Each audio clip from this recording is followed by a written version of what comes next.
Hey everyone, welcome to another episode of Sideline Banter brought to you by Women of Fantasy Football. I am Sam Holt. Of course, I am joined by my co-host, Derek Tate. Derek, how are you? We just closed week 15. You know I'm in a good mood because my Steelers won last night, but how are you as we gear up for this lovely holiday season? I've got 4 teams in the fantasy football semifinals. Let's go. So, yeah, I'm a little bit more juiced up. Had some unfortunate mic issues last week, and certainly have to give you a lot of credit for holding it down last week.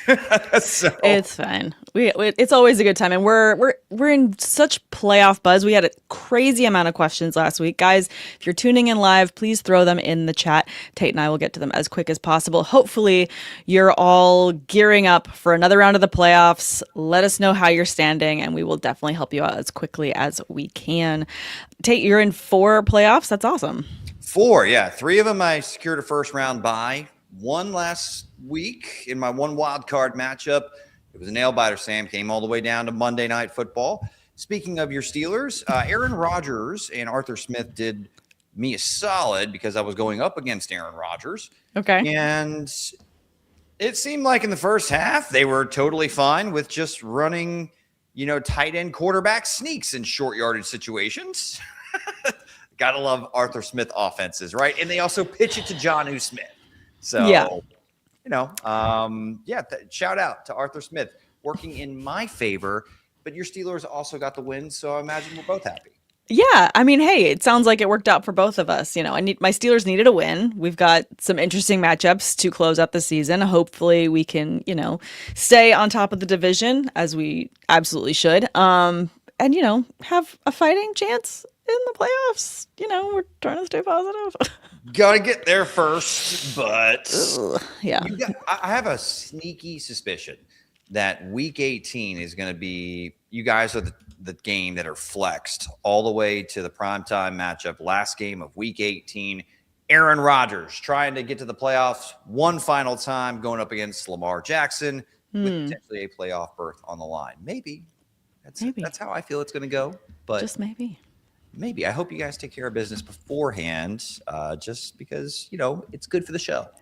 My God, I hope that we do. We'll talk a lot about, some standouts from last week. Guys, again, if you have players that you're questioning going into this next round of the playoffs, please let us know. There's plenty of injuries for us to talk about because there's never a week we don't have to talk about injuries.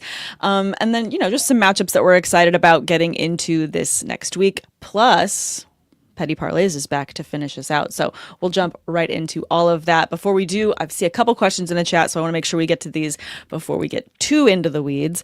I've got this one from Cap for Life. Gentlemen, Stafford or Stout or Stroud? Stroud? Stout. Stroud. You spelled it wrong. I read it wrong. Thank you. I Ron Burgundy did. Stafford or Stroud this week, Tate? Which would you rather? Well, Cap for Life. It's ladies and gentlemen. And I'm going with Stroud. Look, I like Stafford. Stafford's had a great year. I think he's the runaway front runner for the MVP entering the final 3 weeks of the season. Mm-hmm. Sam, I'd prefer not to mess with that Seattle defense if I don't have to. And for those who have really benefited from Devontae Adams, being a, kind of having like a resurgent season, so to say. He never really fell off, but having a huge monster fantasy season, a lot of that has benefited Matthew Stafford, particularly near the goal line.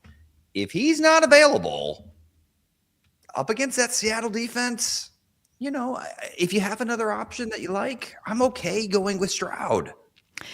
I think that's fair. And you have to look at, the sample size that we have when you compare them. And you're looking at Stafford, the last time that Stafford saw the Seahawks, at least how I'm looking at fantasy scoring on ESPN, he had a high of 13.2 fantasy points. So if you're looking for a lot of volume and some upside, I'm a little bit nervous as well against this defense. I mean, it's going to be one of those things. You start your studs. So you're going to be starting any healthy Ram that you can, especially given that Devontae Adams is day-to-day. It's a Thursday game as well. So, Sean McVay is coming out saying, it'll be a game time decision. But I think he just doesn't want to rule him out to give an edge to, the defense to know who's going to be out there, because that's definitely a McVay tactic. I see a lot for Puka. I see a lot for Colby Parkinson in terms of targets. He's been really clutch for me in terms of I keep losing tight ends and somehow I'm still in it, and Parkinson is just saving me. So I feel like there's going to be a decent amount of targets to go around if you don't have Adams. The question is, how many of those are the Rams offensive players going to get against this defense? Right. And that's kind of the big thing. I mean, it's hard to sit a guy who has thrown for multiple scores in 9 straight games. But in 8 games, he has topped 200 yards passing, or in 7 out of the last 8 games. The one game where he didn't top 200 yards passing, Sam, was against the Seattle Seahawks.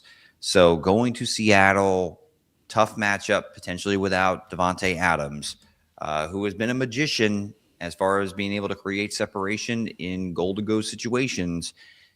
If he doesn't have him to rely on, I understand there's Parkinson and certainly Puka Nacua. Mm-hmm. I would just consider going another direction when the Houston Texans, if I recall correctly, are playing the Las Vegas Raiders this week.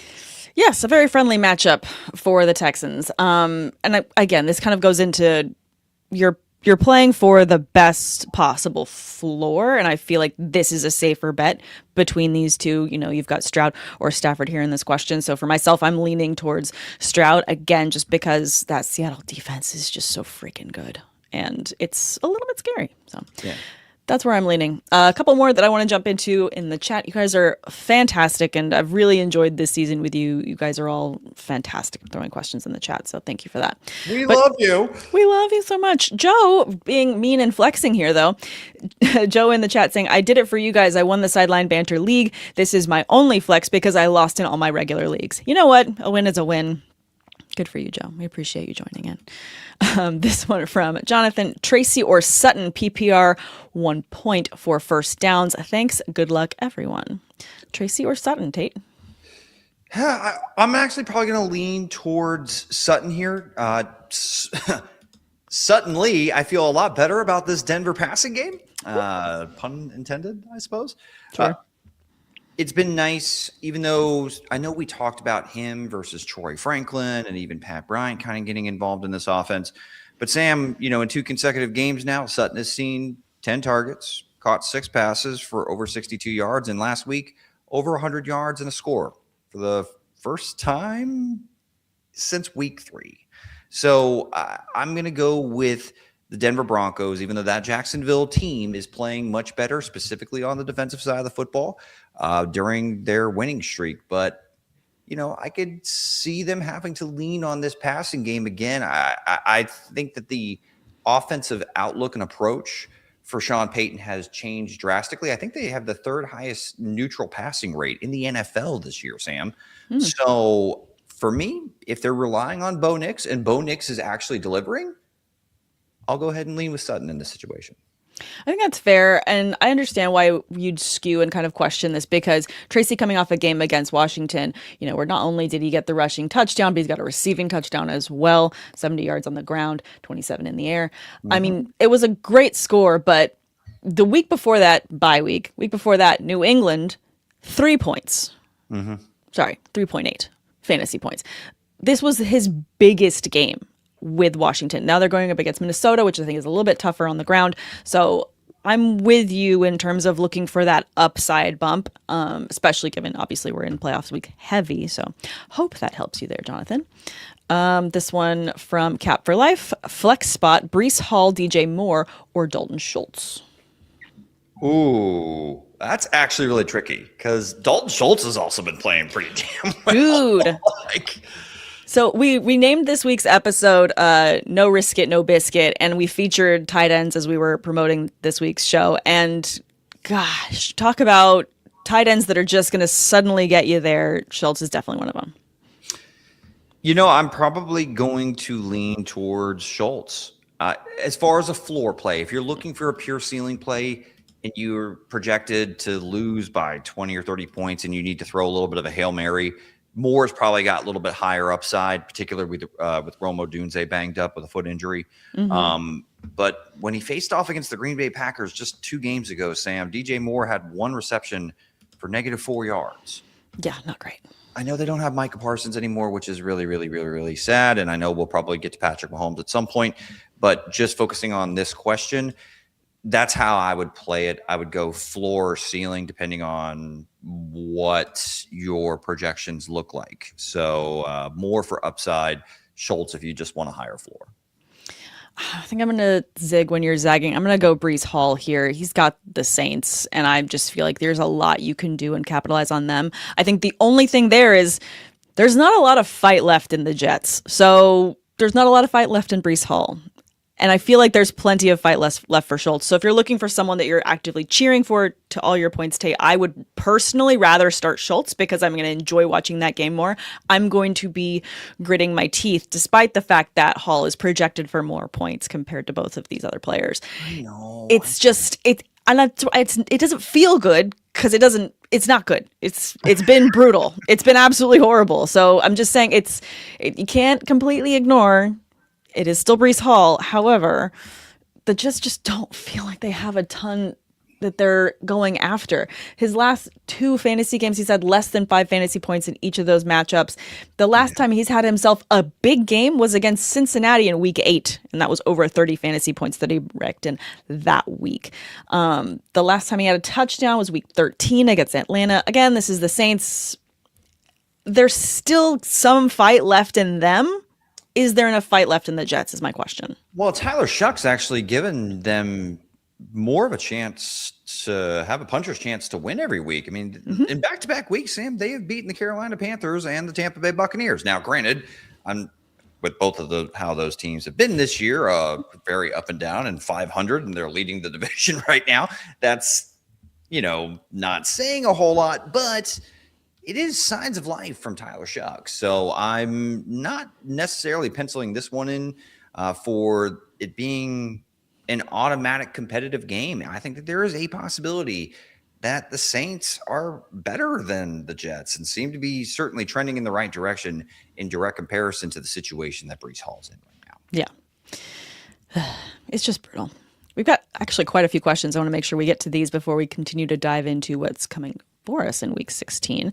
This one from Bayonne. Hey guys, half point PPR. I have Tyler Warren, Waller, and could pick up Parkinson from the waiver. Who would you pick to start in week 16? This is straight tight ends question. Let's just rank them going in. I understand everything you told me with Colby Parkinson, and I am not trying to overlook his 5 receptions for 75 yards and 2 scores.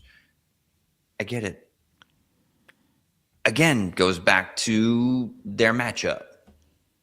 I think Nicky Monwari looks like a future star in a hybrid big slot role in that Mike McDonald defense.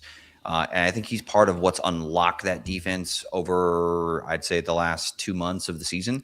So that's why I'm leaning away from Parkinson, right? Certainly, you can make the case with Devontae Adams. Waller feels like the play, and I say that gritting my teeth as I'm saying it. Yeah. But, I mean, he is a big target in the red zone. They play the Bengals in what I think should be favorable weather conditions in comparison to a lot of other games across the NFL this week as we're in the month of December. So I would probably go Waller. I don't. It feels weird. It does feel weird. I also just don't know what to expect from Phillip Rivers. Great story, but I don't know. Amazing. Yes. Great story. Fantastic. There should not be a person that is cheering against him from just being a football fan. Like, I love the fact that he just said, you know what? I love playing football. I don't want to wonder what if. I think it's amazing. For the fantasy outlook of the pass catchers in Indianapolis, I don't know if it gives me enough to be excited right now.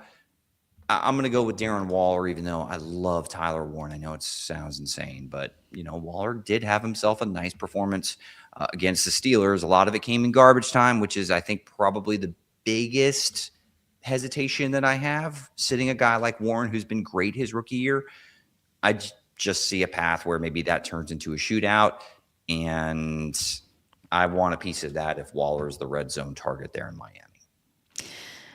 I think that's fair. What's interesting about all these matchups is all of these defenses actually weak at defending the tight end. So even going back to the Seahawks and how they should be preparing for Parkinson, they're 26th in the league against the position. So as much as they're 4th against receiver, 6th against running back, 26th against tight end, I do feel like this is a game that Parkinson can have some success when everyone else is going to be covered as well as they're going to be. Going to Fantasy Life rankings, because I'm a company woman, Parkinson is ahead of Waller.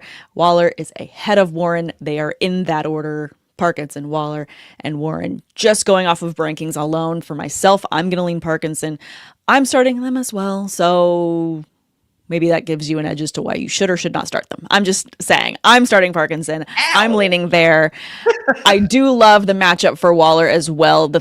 My same concerns with Warren are the same that you just outlined. He's got Phillip Rivers, and though I was cheering, I hope as loud as everyone else was when he threw for a touchdown this weekend, and I will continue to watch and cheer for him. We love a guy that comes back just because he loves the game, but also wants to win for a team that he loves.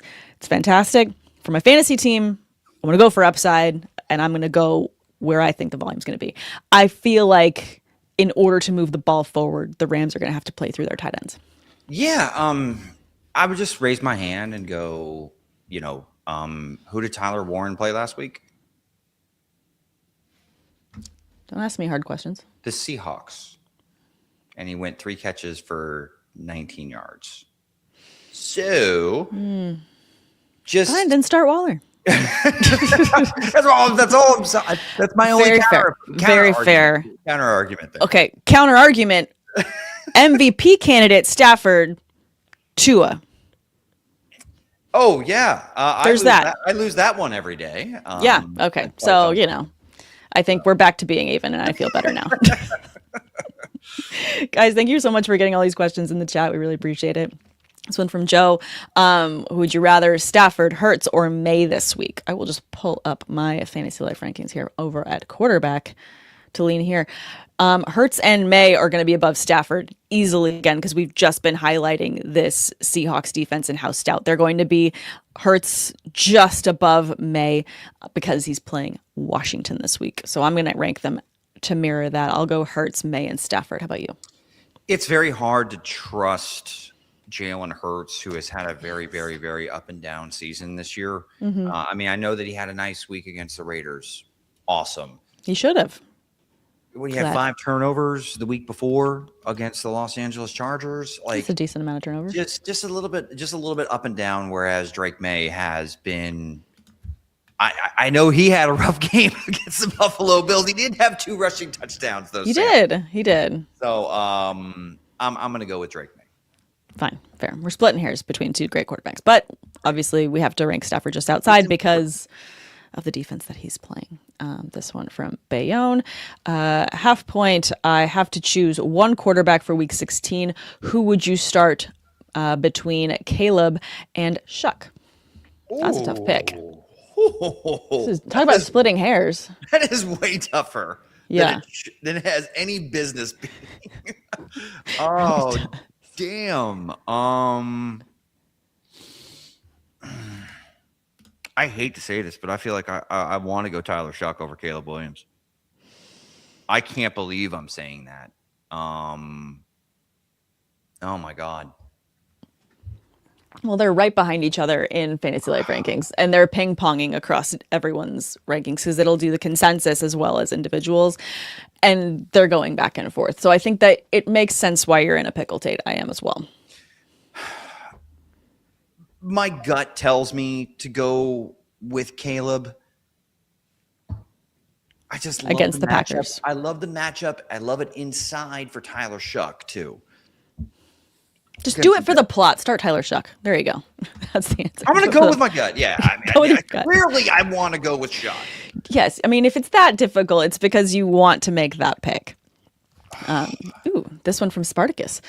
Hello, I have Burrow, and I am considering dropping either Monty, T. Warren. I have Bowers, E. Wilson. Opponent has Jacobs for Brissett. Should I just run with Burrow and stop overthinking?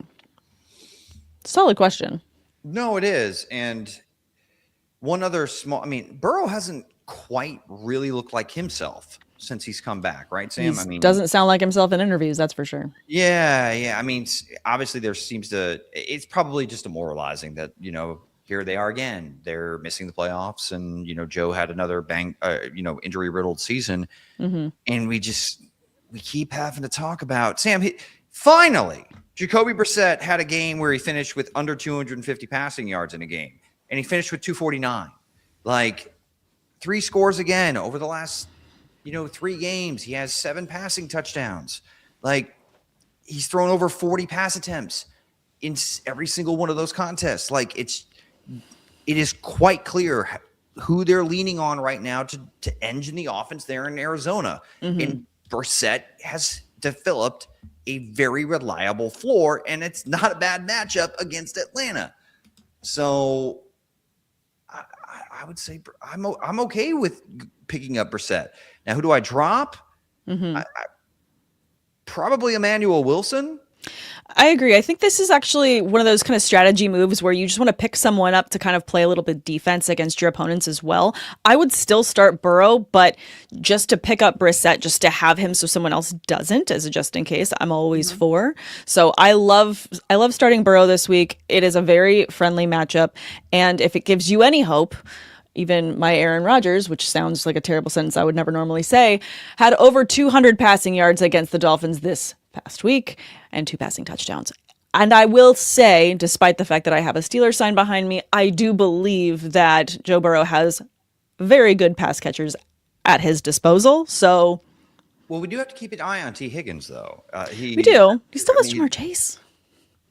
Well, yes. There's yes, that guy. There's that guy. I know. All right, now I'm getting a little too spicy. I already said Tyler Shuck over Caleb Williams. Now I'm sitting here talking myself into Brissett over Joe Burrow.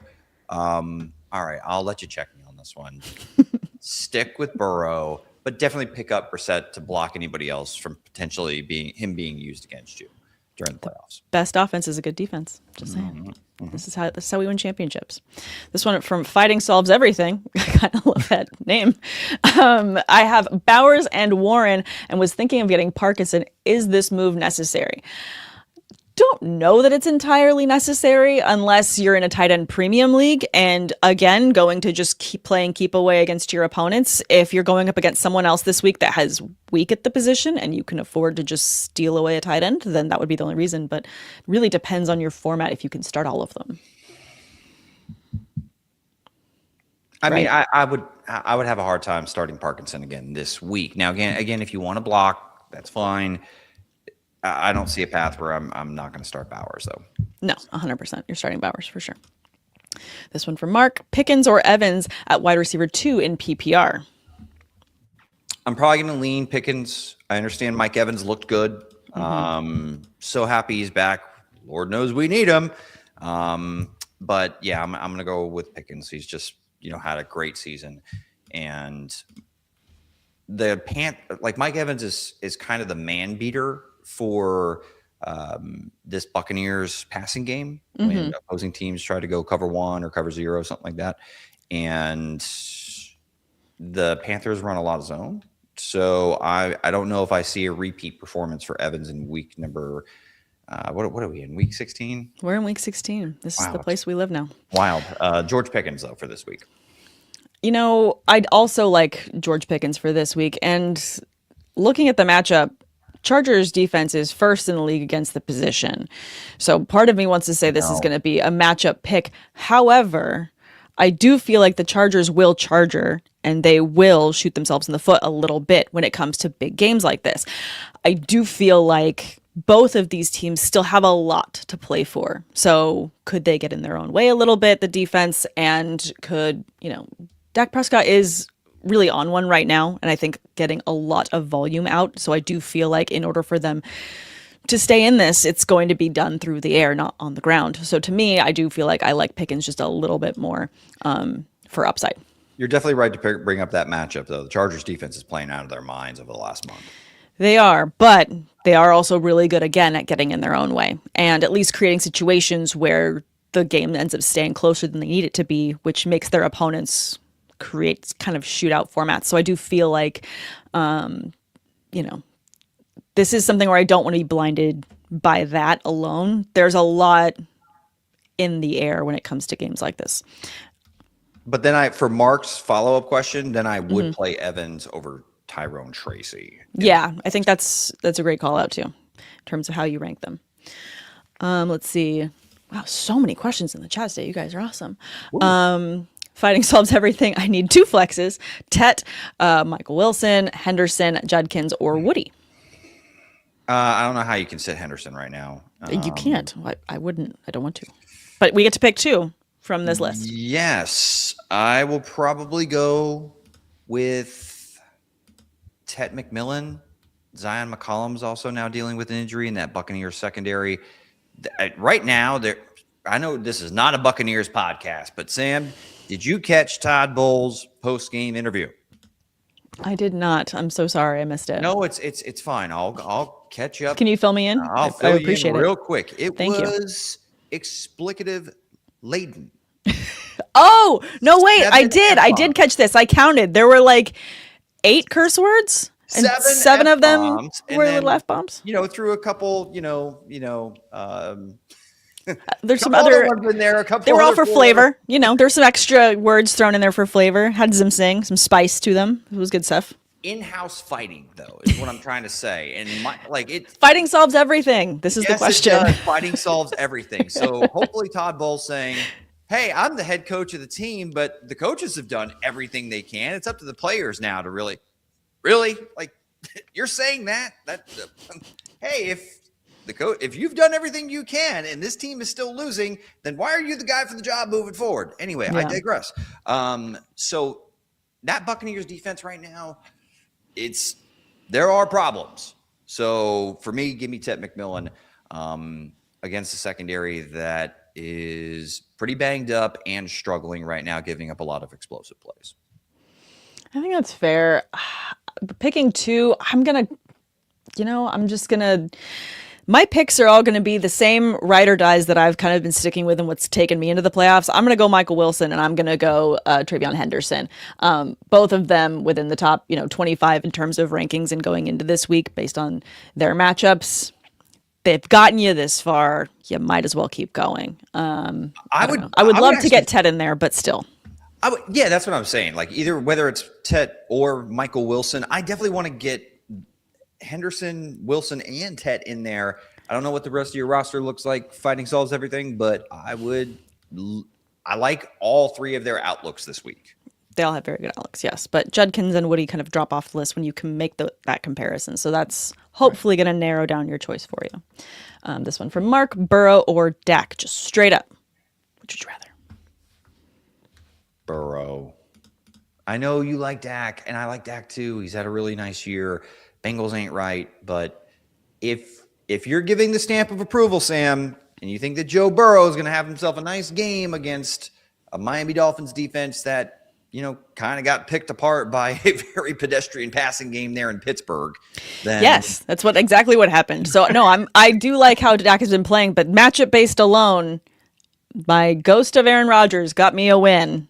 And it did decently in fantasy as well. I do expect to have a higher floor for Burrow, just given his pedigree. So I would go Burrow here as well. And when you look at them, and again, in Fantasy Life rankings, Burrow ranked just slightly higher than Dak Prescott. Again, this has to be matchup based too. Let's see. Let's get into just a little bit to talk about some of the standout players from week 15 as we go into week 16. Then we'll jump right back into some more questions, guys. Thank you so much for tuning in and getting them all in the chat for us. We will get to them as quick as possible. But I would be remiss if I didn't mention the likes of these 4 standouts at each position. Trevor Lawrence with 44.3 fantasy points this week. 330 passing yards, 5 passing touchdowns, 51 rushing yards, and a rushing touchdown. Trevor Lawrence is on one. It is wild. I mean, he is a lot of the reason why the Jags are in a position that they are right now, looking at playoffs. Absolutely. It's wild. It's insane because the last couple years, it's been like, when is he going to wake up? What is happening? What's going on in the back? Like, it didn't seem like things were translating from college to the league the way that they should. This season is looking different. Well, I thought early in the season it didn't look right. I was actually kind of thinking right around like week 9, week 10. I was kind of like, damn, they gave one away against Houston, and it was some of it had to do with Trevor Lawrence turning the football over. Now, it wasn't all his fault. The Jags were amongst the league leaders in drops. Like that was something that was plaguing them, for the first 2 months of the season, and they were still, winning football games, but it felt like they were winning in spite of Trevor. But now over the last month, I mean, we've seen him just absolutely explode, like 12 touchdown passes in 4 games. Like, yeah, he is the reason why all of a sudden they have gone from kind of like this fringe wild card contender to now a team that is projecting that is probably going to win the AFC South. And right now, I mean, they have a chance to legitimately stay in the hunt for that number 1 overall seed when they play Denver this week. I mean, talk about a crazy game. If the Jags can beat Denver this week, which Denver has an amazing defense as well, I feel like this is going to be a really interesting matchup and a true test for Trevor and that team. Have they solved all of their bugaboos going into this season? Everything that you pointed out, 100% true. So many drops, so many little things that were amiss, but when they're clicking, things look so much better. So if this is a week that he can get it together, it'll be really impressive. Another name to mention within the Jags too, Travis Etienne, a top performer at the running back position this week, 31.5 fantasy points, 32 rushing yards, 3 receptions. It's wild. Again, all of these points going in for the Jags.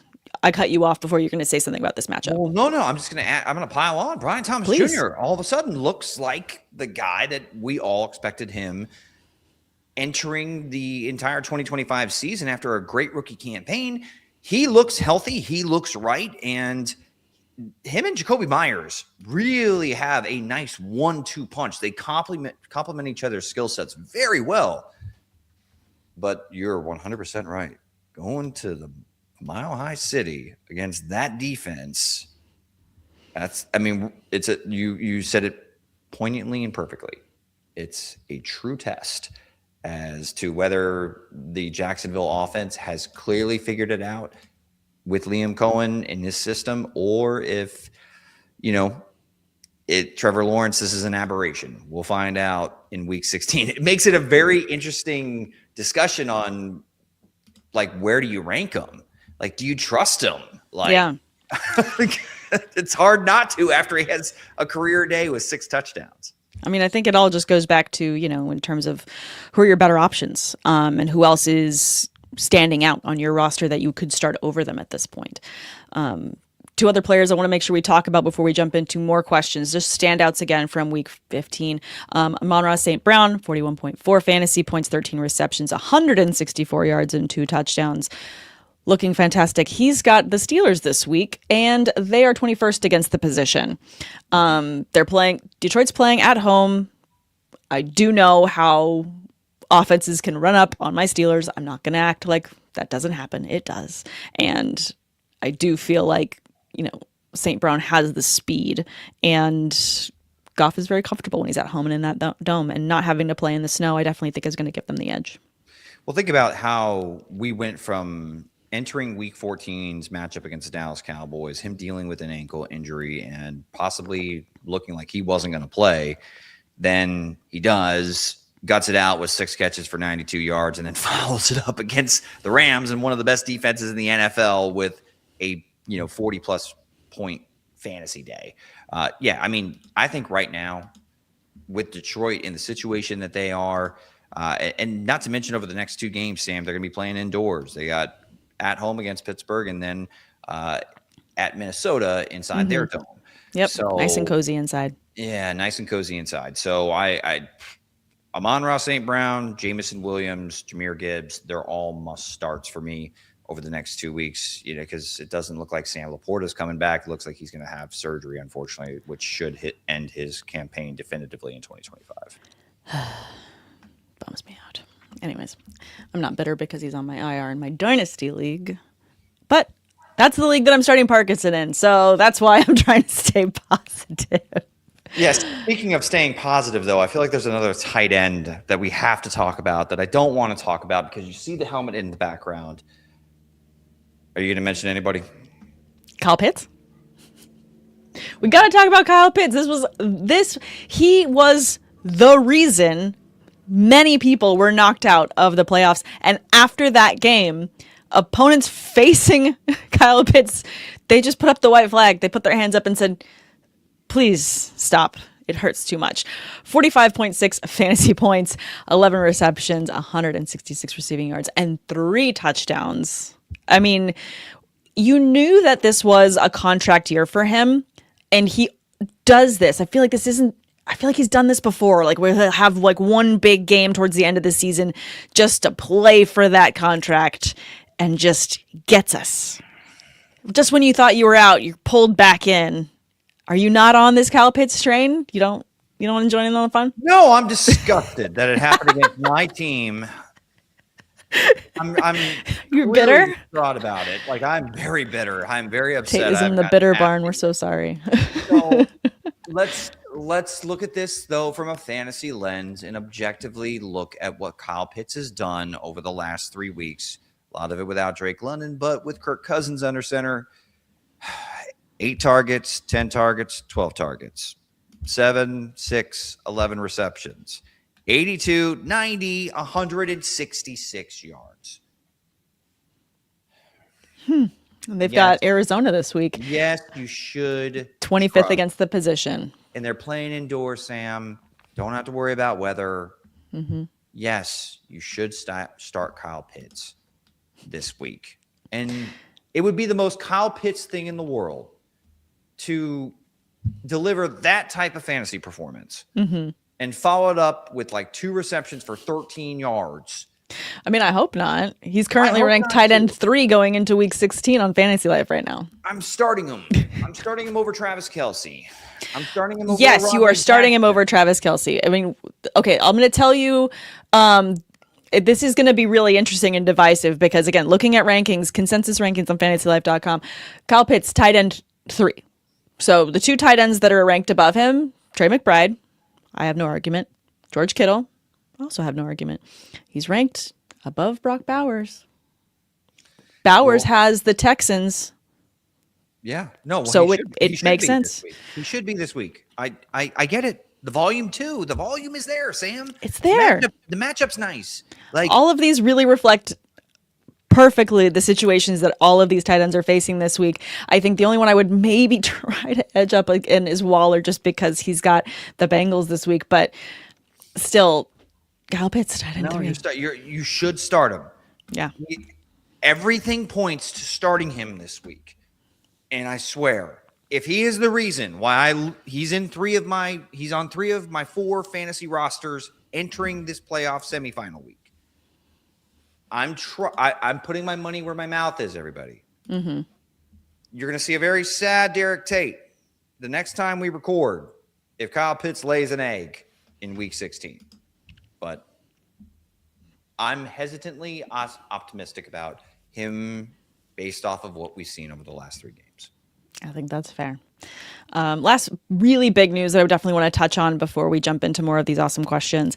Patrick Mahomes, knee injury or an ACL. He is out for the season. That is brutal. Again, we talked about him a lot before the season started. We both were out on him going into the season, and he proved us wrong week in and week out just with his fantasy production. And if you got to the playoffs and you had Patrick Mahomes, I mean, a lot of it was because of him and everything that he was putting up, at least towards the beginning of the season. He really boosted where you were.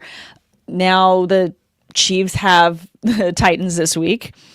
I don't imagine there's any level of a scenario where you're starting Gardner Minshew.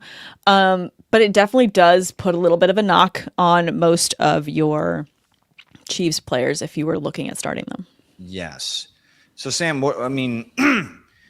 I feel like there's one of 2 scenarios that can play out. And I guess we can take it by the 2 guys that we're probably considering starting, right? Sure. Which would be, I think, Travis Kelce at the tight end position and then Rashee Rice. Yeah.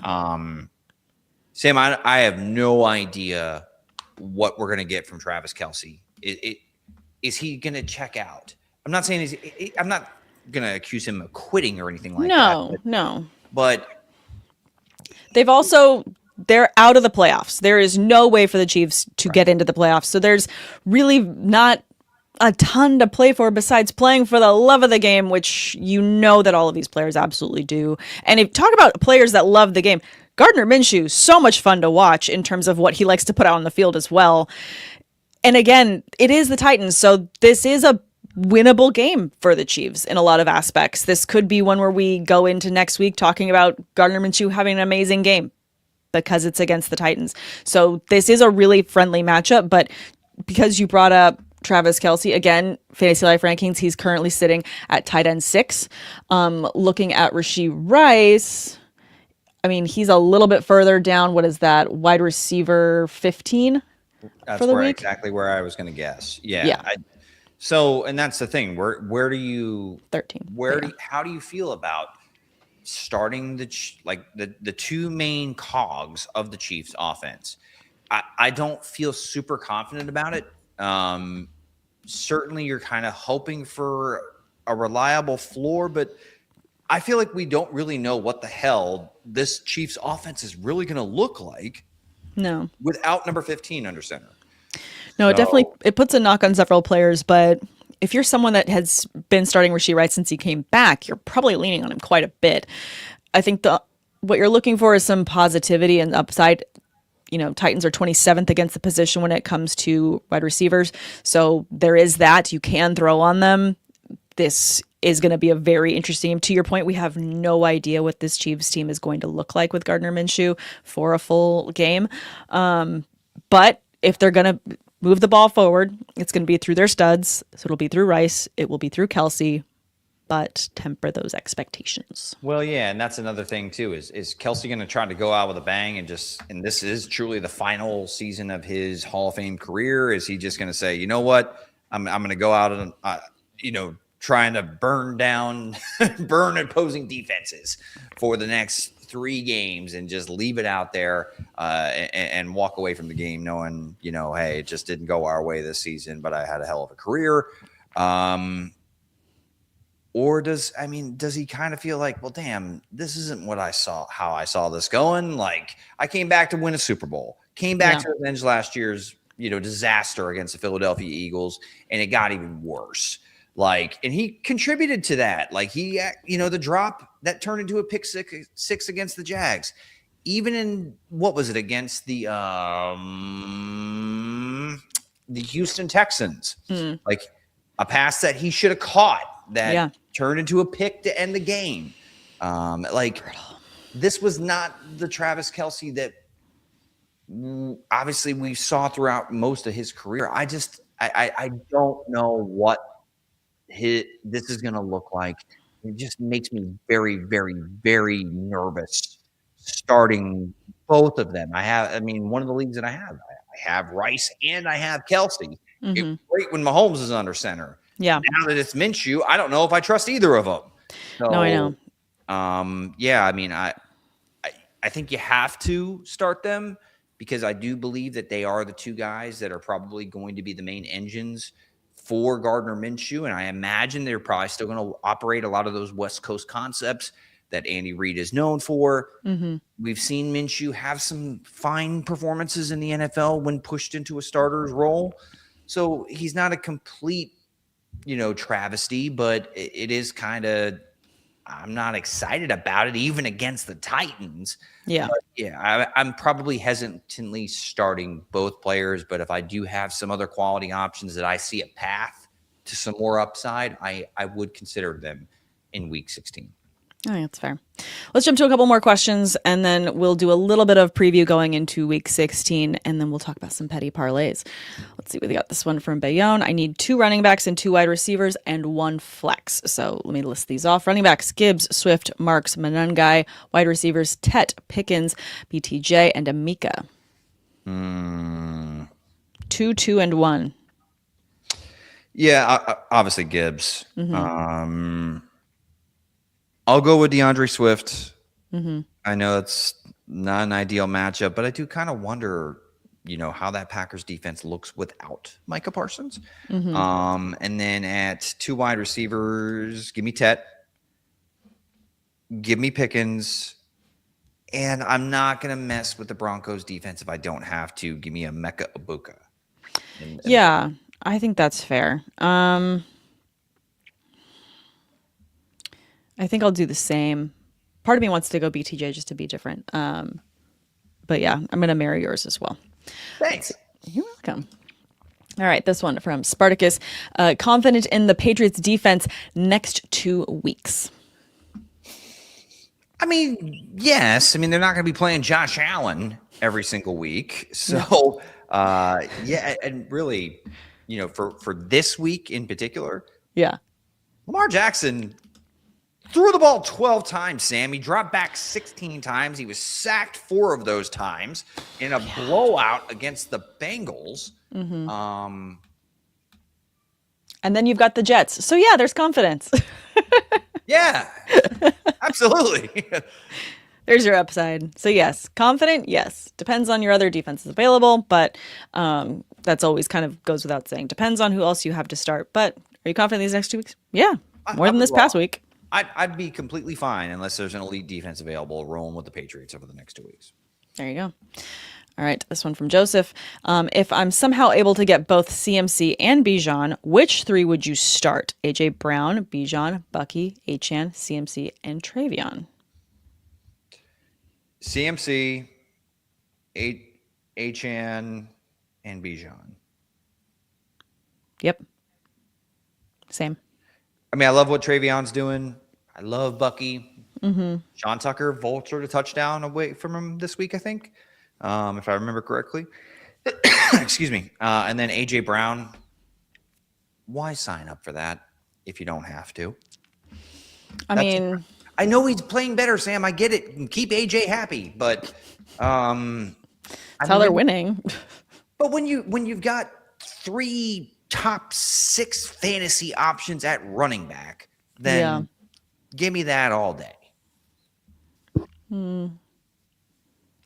Just to be different than you, I'll go CMC, Bijan, and AJ Brown, just because they've got Washington this week, very beatable, very banged up. There is still so much to play for the Eagles, so this is not something where they're coasting at this point. They have to win and continue to win, which is what makes these last couple weeks so fascinating as we build up towards the playoffs. And he had a touchdown this past week, which you love. You don't love that it was only 2 catches. But the week before that, 6 catches for 100 yards. Week before that, 10 catches over 100 receiving yards. Again, this is Washington. This is a very beatable defense. You would start him over Achane? I mean, I do love Achane's matchup against the Bengals. I'm not going to say that I don't. His PPR floor feels so much safer than AJ Brown's this year. I get the matchup against the Washington defense totally, but I also, the only other thing I worry about too, Sam, is if they just, like they did to the Raiders, just jump on the Commanders with a big lead early. Fair. How much are they going to have to throw the ball type of thing? Fine, you've swayed me. I will go CMC, Bijan, and I will go Achane. I do love my Achane though. I have it in several leagues. Doesn't happen often, ladies and gentlemen, but it can happen. I swayed you? You did. Somehow you did. Oh. All right. Juan has a playoff question for us. Who for their quarterback 1? I've got Lawrence and Brissett. Waivers has Bryce Young, CJ Stroud, JJ McCarthy, and Caleb Williams. So let's go ahead and just rank these quarterbacks for him. I think that might help. Give me Brissett. I know what Trevor Lawrence just did. Mm-hmm. But he's playing against Denver this week. He's playing against Denver this week. At Denver. Oh, Denver. Give me Brissett. Yeah. I wanted to see how far behind Stroud was from Brissett. Brissett sitting at quarterback 9 for the week on Fantasy Life, and Stroud sitting at quarterback 12. So there's enough of a gap there that I feel a little bit more comfortable in terms of, yes, just start Brissett and feel great about it. Again, it also, do you want to play keep away from someone else in your league because they also need a quarterback and pick somebody else up? I would pick up Stroud. but I'm that's okay kind with of where I'm starting leaning. Stroud. I'm okay with starting Stroud too. That's totally fine against that Raiders defense for sure. Yeah. And then just for comparison, Bryce Young sitting at quarterback 20 by comparison. This one, on the second round, who for my wide receiver, 1, 2, 3, and flex spot. Wide receivers are Mike Evans, Devontae Adams. Considering that he is day-to-day, this might be a decision you have to make quicker. Then you've got Jordan Addison, Debo Samuel, Jacoby Myers, Keyshawn Butte, and Quentin Johnston. On running back side, so this goes into the flex spot. Zach Charbonnet, Travion Henderson, Josh Jacobs, Jonathan Taylor. And at RB1 and 2, let's see, Kittle. Okay, there's a follow-up there with waivers as well if you need to pull in that Tate if you see it. Okay. So let's start with wide receivers 1, 2, and 3. Yeah. I'll go with Mike Evans. I'm assuming Devontae Adams is not playing. I think it's safer to assume he's not. The Rams are in the best spot to make a run for the Super Bowl, and they're going to want to be really smart with how they save Devontae Adams. If they can get away with a win against Seattle without him, that's going to be huge, saving him. Again, this is a short week for the Rams. I just don't even know if he's. Yeah, it's a short week. I don't even know if he's going to be able to go. I thought it looked like he popped that hamstring. It looked really suspect. It seems like he's avoided a big injury, but per McVay, Adams said he felt it go, which you don't want to hear. Right. You don't want to hear that. I mean, you would rather it sounds like a cramp. Let's eat some bananas, like whatever. But this is not that situation. It sounded worse than that. He's not playing 4 days later. No, I think that I feel like it's very likely he doesn't play. And all to those points that we've made earlier, it's against the Seattle defense, which is going to be really tough. Yeah. So give me Mike Evans. JJ McCarthy's actually not playing terrible. Jordan Addison. He just doesn't want to pass to Justin Jefferson. Well, that's okay if he throws it to Jordan Addison instead. I know. So, I mean, but he's throwing the ball to Jalen Naylor. Anyway, I digress. Jacoby Myers as my number 3 option that I'm picking. I don't trust the Washington passing offense. Sure. At all without Jaden Daniels under center. And then it says flex spot, definitely Jonathan Taylor. I'm going to rank it Taylor, Jacobs, Henderson, Charbonnet, and then, of course, you have Kittle at tight end. Juan, you look like you're in a pretty good spot. So yeah, no, 100%, especially when you just rank the running backs just like that. I mean, I'll go Jacobs is questionable against Chicago is the only knock for him. So for myself, I'll go Taylor above him as well. And then Josh Jacobs, Travion Henderson would go in that order for me. Charbonnet after those. Let's see. This one, we answered one similar earlier, Stroud or Stafford. Stroud. Love that. Let's see. I'm going to get to a couple more. This one was a follow-up to that one. Full PPR also need 2, Etienne, Tracy, and Flowers. Ooh, Etienne for sure. Give me Zay. Zay? I'm going to go Zay over Tracy. Again, I just don't trust the damn Giants. Now, yes, I know you'll probably see more total touches than Zay Flowers, but Lamar, like I mentioned before, only threw the ball 8 times, and Zay felt like the only relevant fantasy producer that was a pass catcher for the Ravens in Week 15. So, I'll go with Zay over Tracy in this upcoming matchup. Fair, I agree. I'll go Etienne and Flowers as well there. Let's see. I'll make sure I'm not missing too many really last-minute questions. This one. Hi, my opponent has Love and Caleb, Fannin and Ferguson. Should I get Brissett, Pitts, or Parkinson to block him? Who would be the priority? So let's pick between these. Well, between Mr. Brisket, Pitts, and Parkinson, I'm not worried about blocking Parkinson, even though Sam loves herself some Colby Parkinson. He saved me. It's He did. I know. I'm a loyal fantasy manager. You help me, I help you. 100% the priority should be Pitts. For me. Agree. Yeah. And then Brissett, I actually like Brissett more than I like Jordan Love and Caleb Williams this week. Agreed. But I also like Pitts more than I like Fannin and Ferguson this week too. So it's like, take your pick, but I'd rather prioritize, Pitts, Brissett, and then, Parkinson. I personally, I'd let somebody else go ahead and, take that bullet. But Very fair. Can let people like Sam Holt take that bullet for you. I'm going to continue to just start Colby Parkinson. All right. I want to talk a little bit about week 16 before I tee you up to talk about some petty parlays. Okay.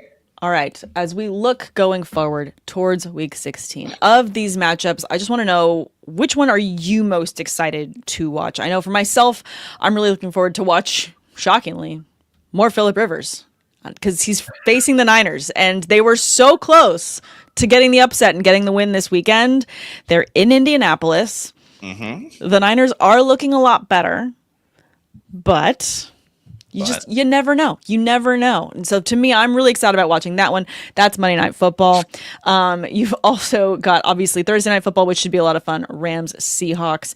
There's a couple matchups here that I'm just really looking forward to seeing. Against, could be fireworks for Chargers, Cowboys. Which matchup are you most looking forward to watching? Yeah, from a fantasy lens, it is certainly the 49ers and the Colts.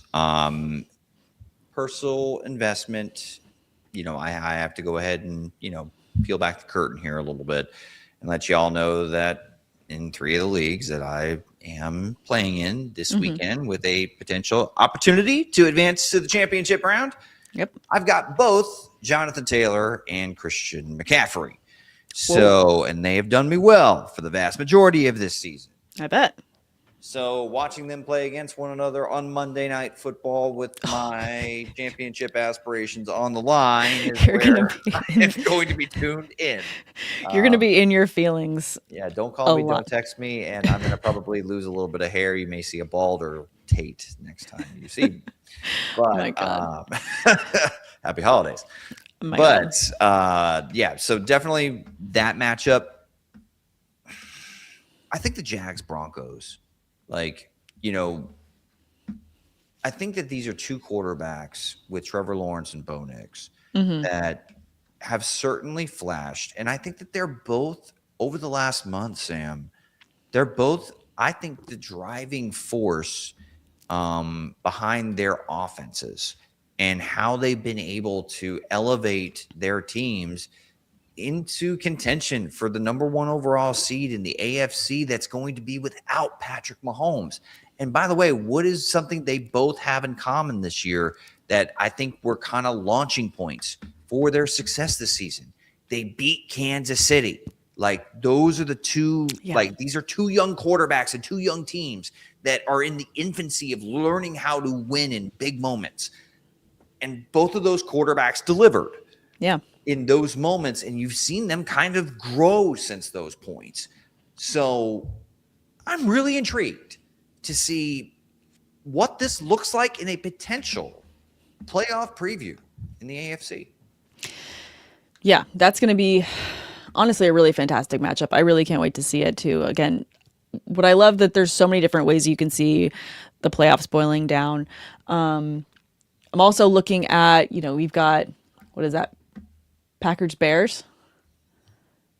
That's going to be a really good one. I mean, talk about turning a franchise around. Ben Johnson has done an amazing job with the Bears to put them in a situation where they're sitting here and it's the playoffs are there for them for the taking. Bears are the 2nd seed in the NFC. Packers are 7th seed. So they can secure this with this win. This is going to be huge for them. So I feel like this is exactly what you want going into your fantasy playoffs, are teams that have so much on the line that need to leave it all out there, just like they're going to leave it all out there on the field for you for your fantasy matchup. Sam, I'm 100% with you too, with that matchup being, I think, one of the top ones of this week. And we're going to find out, because I mean, the NFC is the NFC playoff picture, Sam, one of the Packers the Lions, the Bears, or the 49ers feel like one of those teams is going to get left out of the dance. And the Bears and the Packers this week, there's a lot at stake. There is. For two young teams. And so, I think that's certainly up there. And of course, another one that's just, I look at this helmet in disgust right now. But the Buccaneers versus the Panthers in the hotly contested NFC South. Things we didn't think we'd say in 2026, but it's fine. All right. I see one question here I wanted to get to before we jump into petty parlays. This one from Vince. Love or dart or pick up Herbert off waivers? Herbert and his one good hand. Herbert and his one good hand is probably enough against the Dallas Cowboys. So, Love playing against the Bears in cold weather. And Love is playing pretty damn good football right now. So, I don't want to dismiss that altogether. And Jackson Dart with his, his competitiveness and what he gives you with his legs is always a little bit intriguing, right? But I don't want to mess with the Vikings defense. That Bears defense is also forcing a lot of turnovers this season. And they're starting to get a little bit healthier, which gives me some room for optimism for that Bears defense to maybe be a little bit better than what we've seen prior. But give me Justin Herbert. I'm not a full believer quite yet in that Dallas defense. They've shown some improvement since bringing in Quinnen Williams, but give me Justin Herbert. That with all the leaky, explosive play issues this secondary has had, and you got guys like Ladd McConkey, Keenan Allen, Quentin Johnston, Trey Harris, Rondé Gadsden. Yeah, give me Herbert.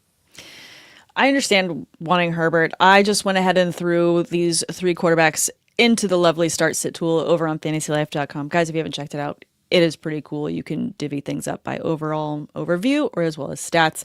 And it's actually got Jackson Dart as a best start in this start sit tool, which is kind of interesting. Splitting hairs, though, there's several things very close with Herbert. So I will say, your leanings and allegiances aside, in terms of projections for rushing, you're going to give the nod to Dart because he does run quite a bit. Although Herbert, because he's down a hand, has been running quite a lot himself.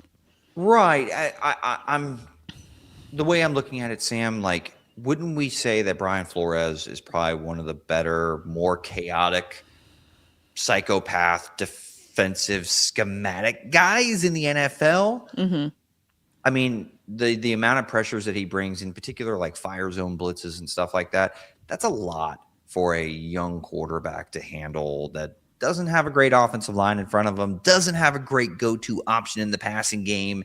And he holds the ball because, he's very athletic and certainly extends plays. And, I love his competitiveness, but Minnesota still has some dogs up front. They do. They absolutely have some great defenses. Yeah, so I just would prefer to stay away from the Vikings defense if I don't have to mess with it for a rookie quarterback. And that's what looks like what Vince's concern here is, chiming into the chat saying Vikings defense is tough. 100%. They're very tough. Again, I just want to give you the stats that I'm seeing in terms of projections. I love to play devil's advocate and give you all the information so you can just make the best possible decision. But I agree. Personally, who would I rather start and rather cheer for going to my fantasy playoffs, going for upside? I'm in agreement with you. I would go Justin Herbert.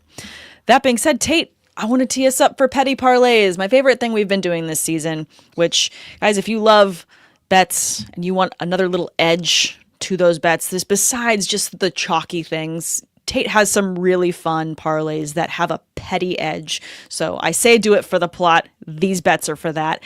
Tate, let's tee it off. What is our first petty parlay? Jump right in. Yeah, kids, it's time for the Tater Parlay of the Day, Fantasy Football Semifinals Edition.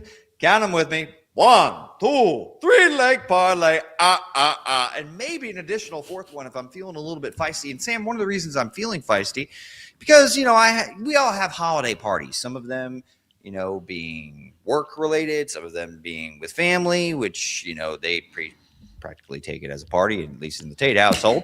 So I went bowling today for a work event. And nice. Sam, I won the first 2 games of bowling. I haven't bowled in like 4 years. Oh yeah, love that. You're going to see a trend of 4 here. Okay. So won the first 2 games and then, was trailing, seemed to be come crashing back down to earth. By the way, I won those games like by scoring 108 points, which is not very much in the world of bowling. That's barely cracking. A win is a win. We'll take it. That is nothing worth bragging about. One of my cohorts got off to a good start, and I was like thinking that I was going to take the L. Sam, for the first time in my life, I threw 4 strikes in a row. Stole it. Had a personal high of 175 in the final game. So, nice. Yeah. So I'm feeling, the omen of 4s, right? I got 4 strikes today. I have 4 fantasy teams in the fantasy semifinal matchups. I got 4, 4, 4. So you know what? I'm going to throw the 4th one in there. So I'm going to go ahead and lay it out here. Sam, who's playing on Thursday Night Football again?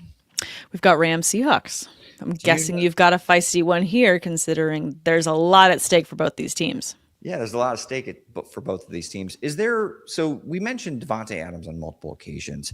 We did. Who was the guy that Devontae Adams replaced there in Los Angeles? Cooper Kupp. Who does he play for now?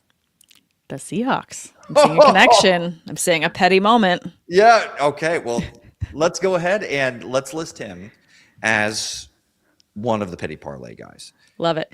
And I'm just going to do a blanket one across the board, make this very simple for all of our listeners. And you can go ahead and, put this on the ticket, so to say. Okay.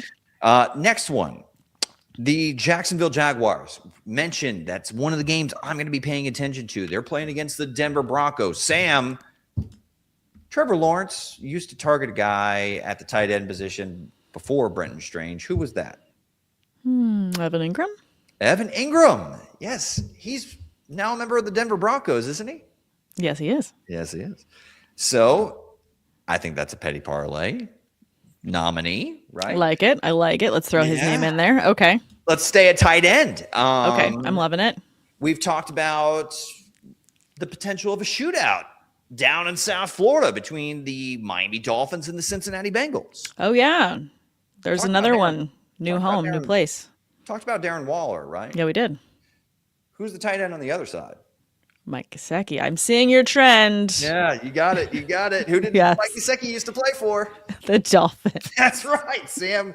Damn, you're really good there. And then finally, the Philadelphia Eagles. I know we were talking a lot about Jalen Hurts and, whether we trust him as a fantasy option, playing against the Washington Commanders. They don't have Jaden Daniels. Sam, once upon a time, I thought it was one of the weirdest trades, but it's a Howie Roseman type thing. So, nothing ever is out of the ordinary, I guess, with him. Didn't they acquire a former first-round pick at the wide receiver position from the Washington Commanders? Who was that? Jahan Dotson? Jahan Dotson. Hey, 4 for 4. So, do you know where this quote is from? Dotson. We got Dotson here. See, no one cares. Not that. No one cares. Jurassic Park. Thank you. Dennis Nedry. Dennis Nedry. It's really unfortunate he only showed up in one because a Dilophosaurus got him. Anyway, all that being said, just go ahead and give me an anytime touchdown for all 4 of those players. Put it on the same ticket. I'm getting spicy. I'm feeling it. I threw 4 strikes today. Got 4 fantasy matchups that I feel good about to be able to get to the fantasy championship round. Ladies and gentlemen, that is the Week 16 Petty Parlay 1, 2, 3, 4 leg parlay. Good luck, kids. Thank you so much for that 4-leg parlay, Tate. Those were all fun. I like it. I love making bets. I just like it when there's a little bit of extra plot and spiciness going on in it. So for me, I love, placing bets on players playing against their former teams. There's just one extra little edge there. It's a good time. So those are lovely. Thank you for those. Oh, thanks. Guys, thank you so much for tuning in to Sideline Banter this season. If you haven't already, please hit like, subscribe, follow on Women's Fantasy Football, everywhere you get your podcasts. We really appreciate it. Tate and I are going to be taking time these next 2 weeks with the holidays, and we will be back in January. We've got plenty to talk about. I feel like, Tate, you and I should just continue to talk about playoffs, and then maybe some speculation, some DFS, some more parlays, and then we'll be gearing up for draft season. Yeah, so I don't know about you, but I may be willing, since we have so many participants. And by the way, to everybody that hit us with questions today and throughout the entire season and following our show, we launched it this year. Thank you so much. I have to say that to finish out 2025. If I'm feeling as spicy as I am today, I may want to propose a fantasy football playoff challenge. Ooh, okay. Maybe like a little guillotine style. Well, I mean, maybe just a best ball, like you just draft it once and, see what the hell happens.